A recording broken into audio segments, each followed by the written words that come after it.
So what's up mga ropa? So welcome back to our channel, and today I'm gonna teach you paano mag-check current voltage.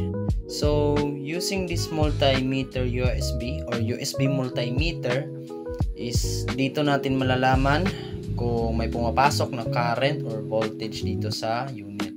Ang unit na to ay Realme C12. So paano natin malalaman ito?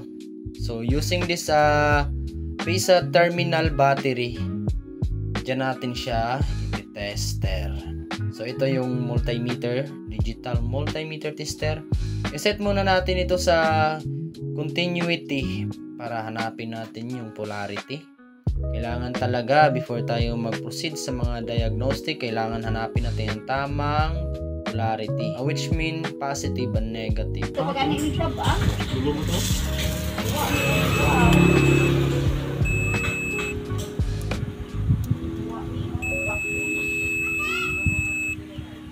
So nakita nyo, no? Nakita natin yung positive at negative. So ngayon, proceed na naman tayo. Isasaksak natin tong USB multimeter para malaman natin kung may current voltage bang pumapasok galing sa sub papunta sa main board.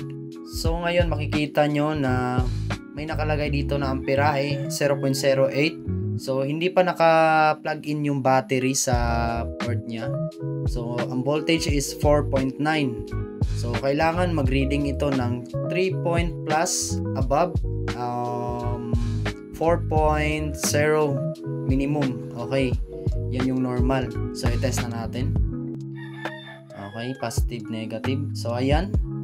Yan yung reading, 4.20, 3.64.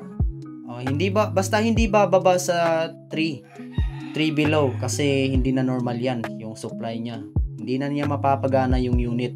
Kailangan yung normal niya is nasa 4 point plus or 3 point plus above.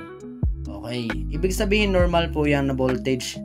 Means may supply po yung ano niya, yung sub niya papunta dito sa main.